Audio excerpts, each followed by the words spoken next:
Hey Waffle Gang, I do hope you're well. My name is Mark and today we're checking out some more Reddit stories, and if you do love a Reddit story, why not consider hitting that like, subscribe, maybe that notification bell too, and let's crack on with today's first story.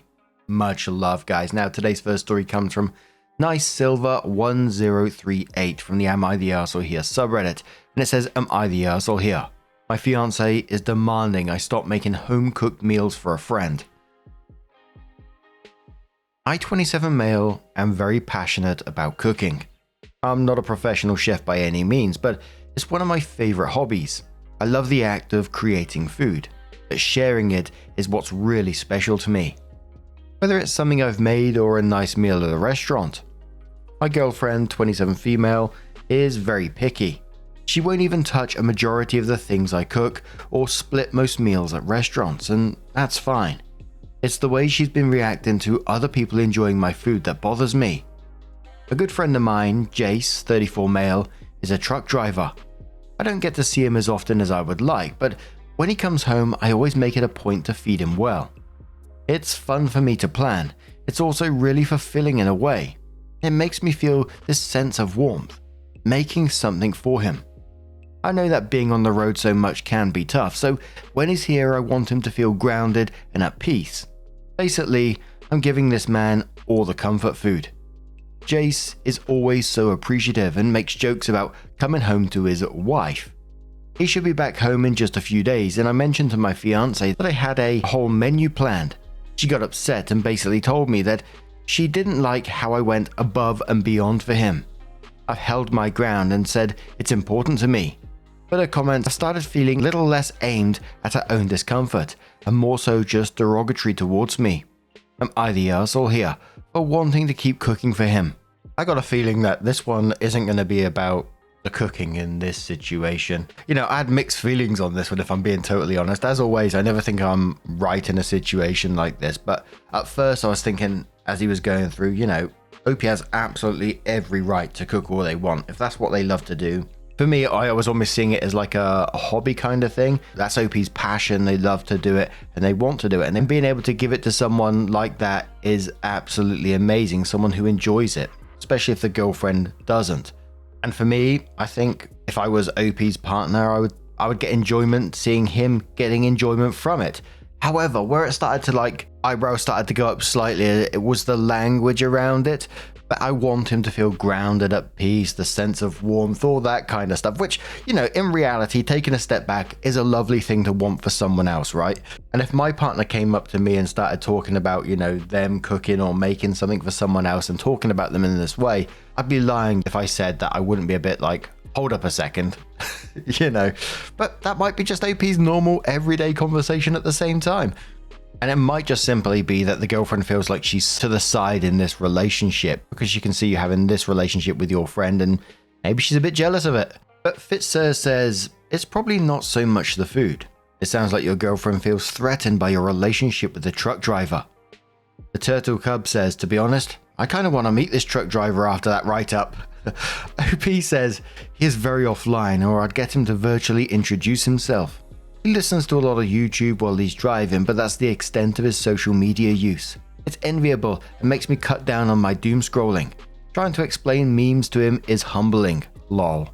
Max replies to that and says, bro, you should dump your annoying girlfriend for this truck driver. Objective Ear says this sounds less about the food and more about the effort and thought you put into this friendship.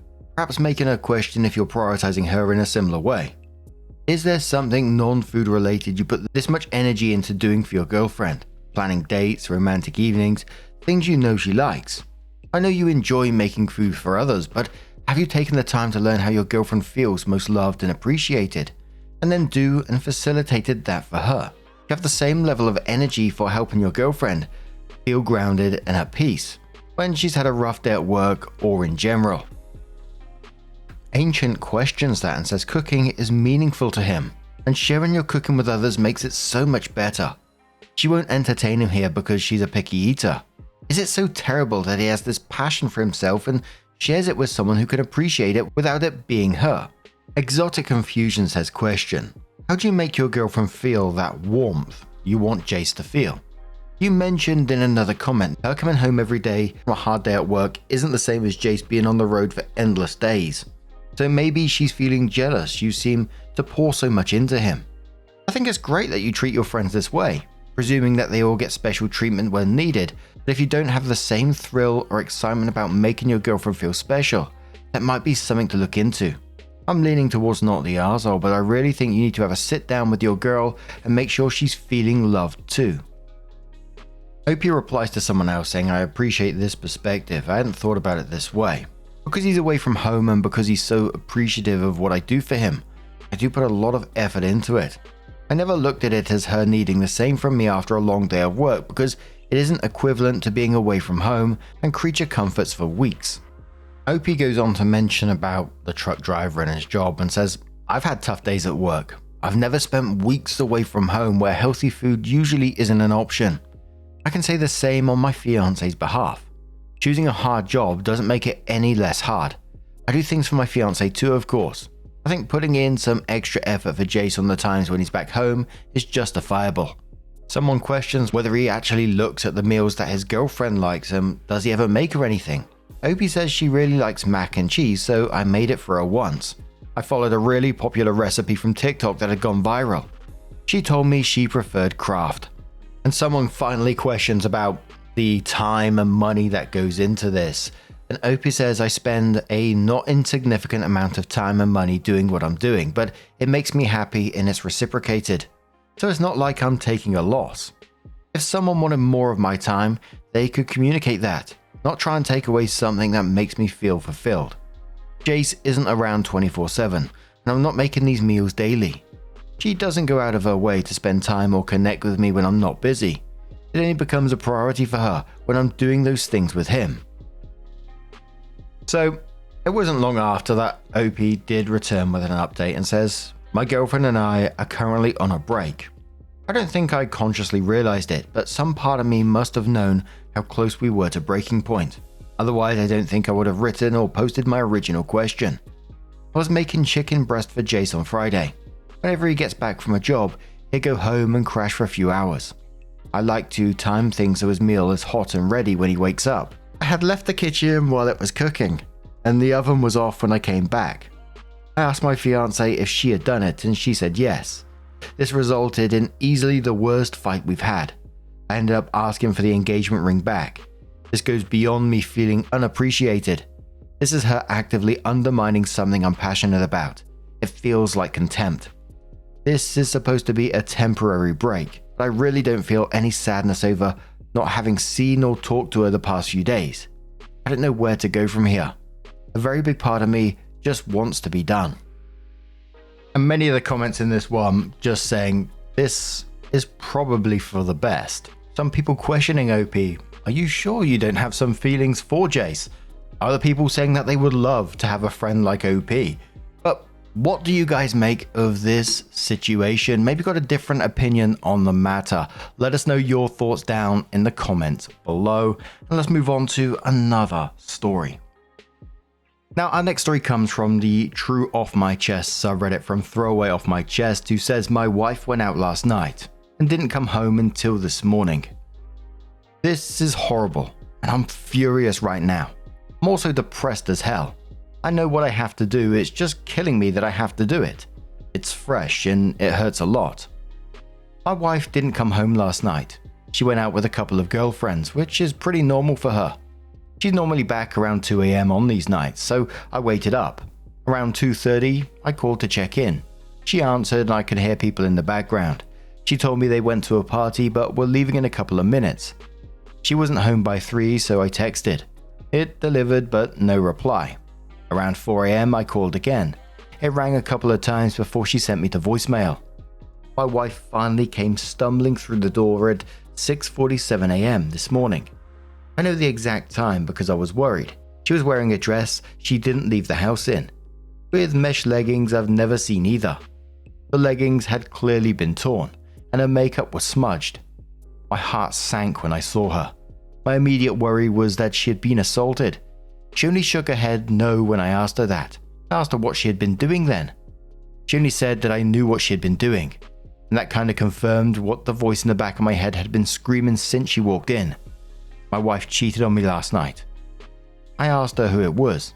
She shrugged almost casually and said it was somebody they met at a club. She went back to his house and hooked up with him, and then Ubered home. She then said she didn't want to fight and just wanted to sleep, so that's what she did. She's still asleep now and didn't even take a shower before passing out. Suffice to say, our relationship is over.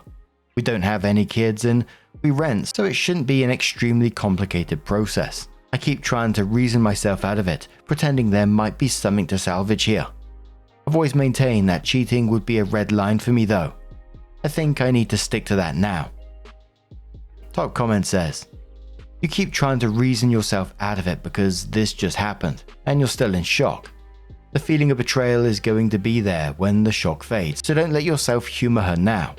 Also, just be 100% safe. I'd recommend an STD screening.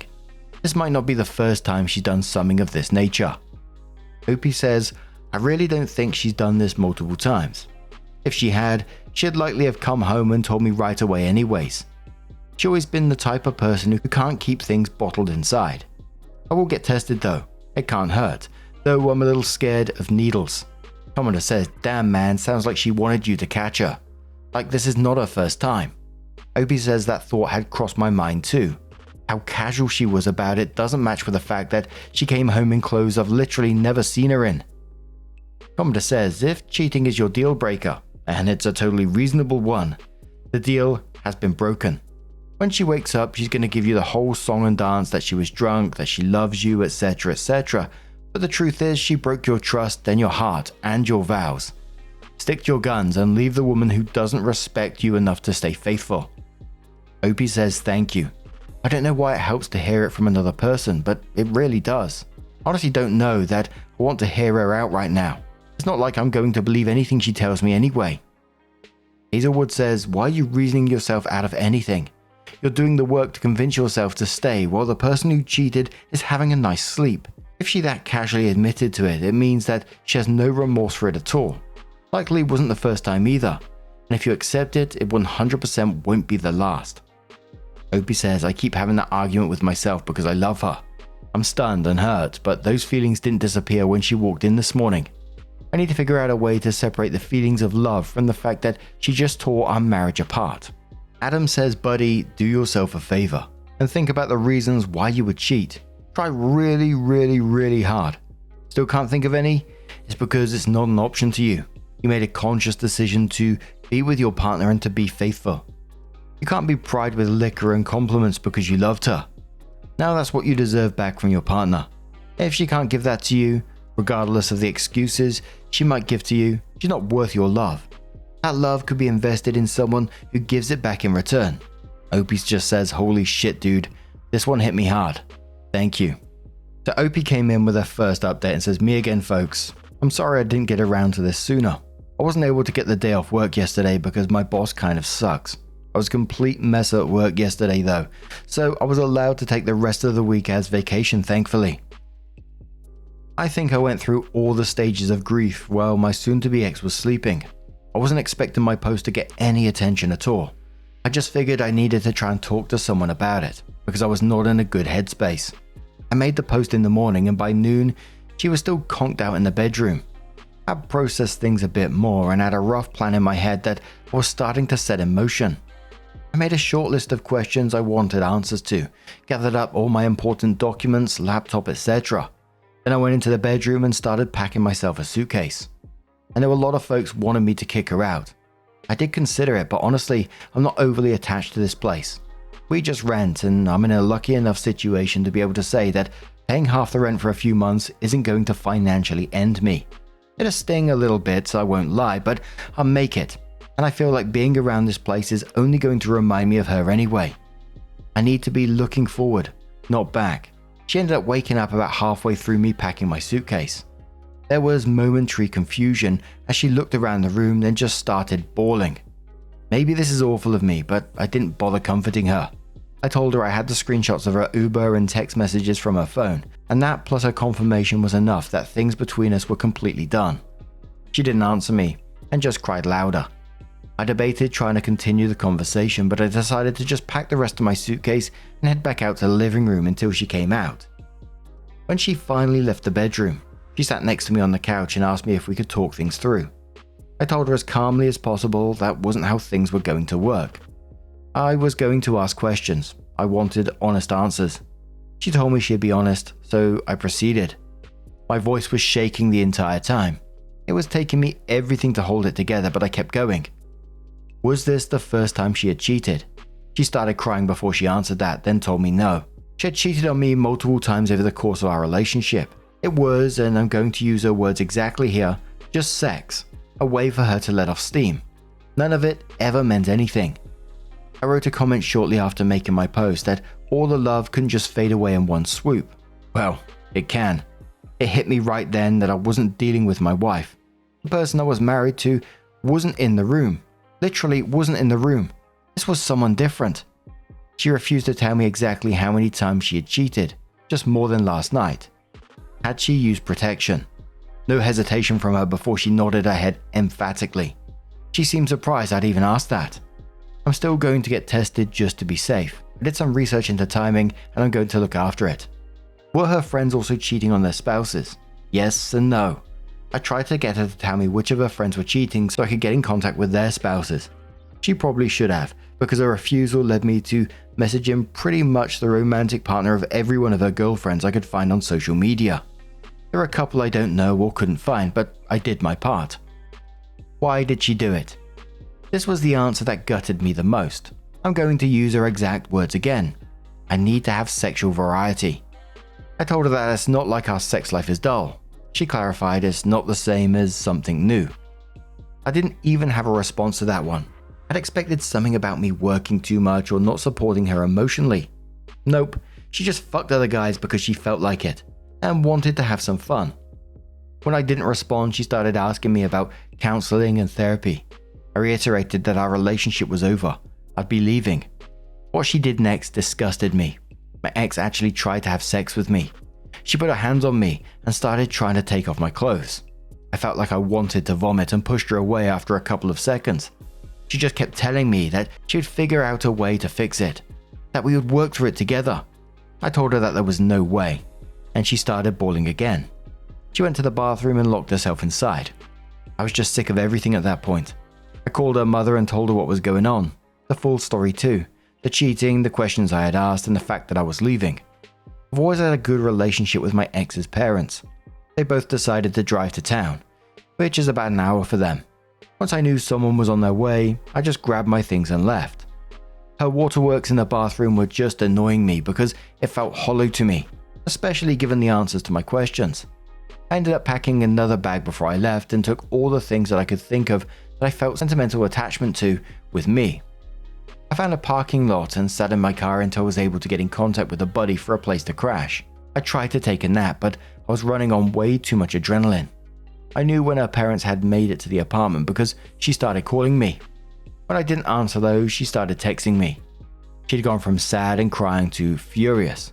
Apparently I'm a fucking piece of shit for telling her mum everything. Whoops. I'm not sorry. I received roughly 100 texts from her since leaving.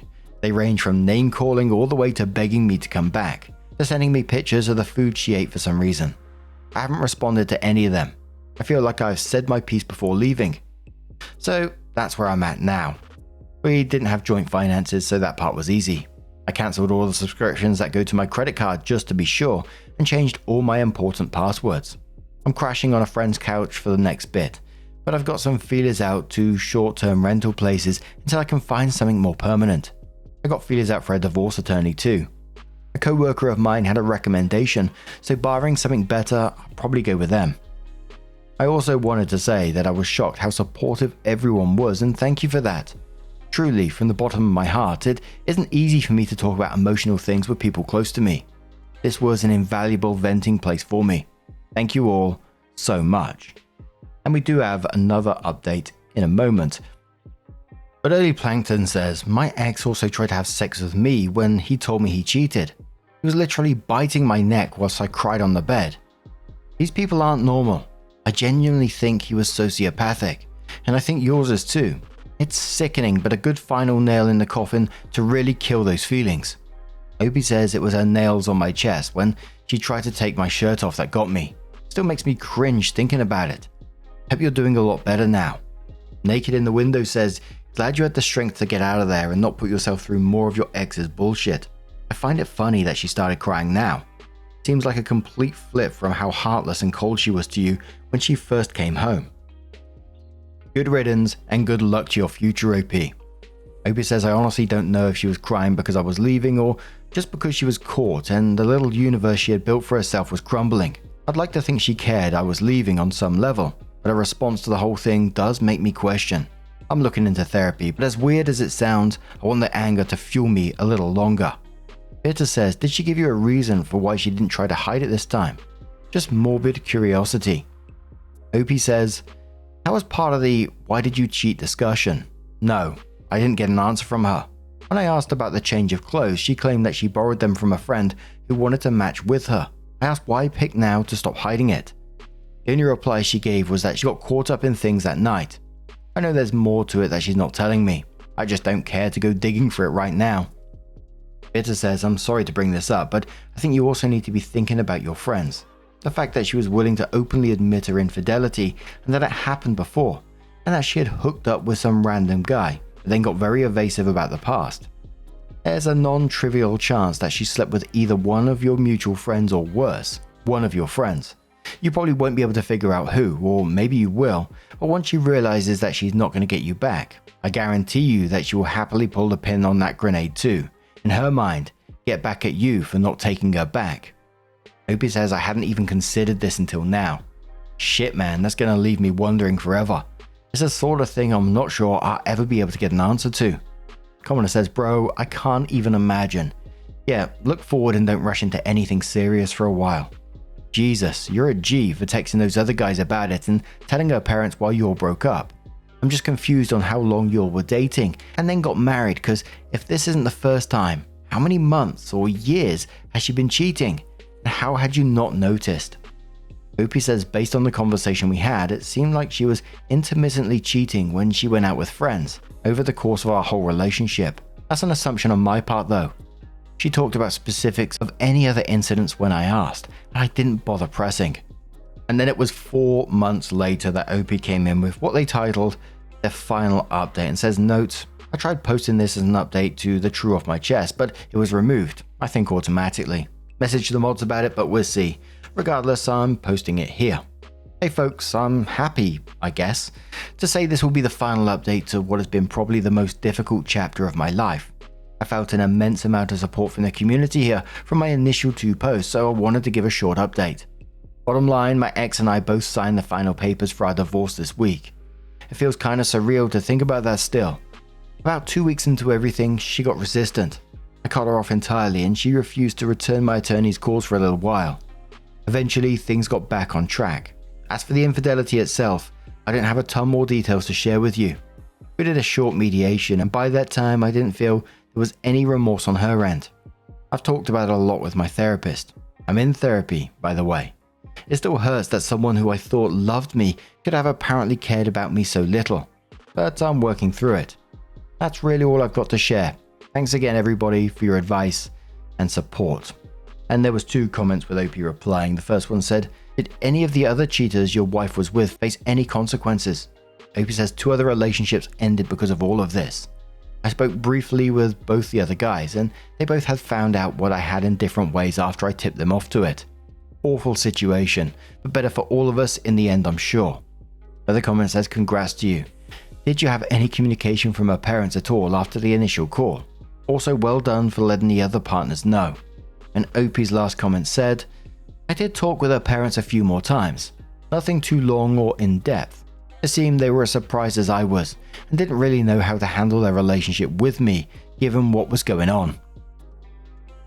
An absolute props to OP for the way that they handled this whole situation, you know, telling the other partners, which ended up with 2 other relationships ending, but hopefully they're in a better space now. Not falling for like the crocodile tears and the manipulation, getting himself into therapy and following through with a divorce despite the resistance.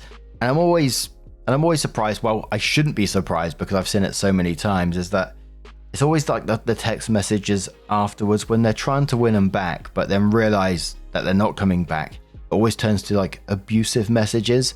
Like she was talking about how they can fix things, sending them pictures of food, and then in the same string of messages calling him a fucking piece of shit when, you know, it's clear that he's not coming back. And it sounds like OP's taking every step to improve themselves, and I really do wish the best for him going forward. But what do you guys make of this one? Let us know your thoughts down in the comments below. And just a huge thank you for being here today, getting involved in the stories, your love, your support, your time. It always means the absolute world to me. So thank you so much. And hopefully I'll see you in the next one. Take care and much love.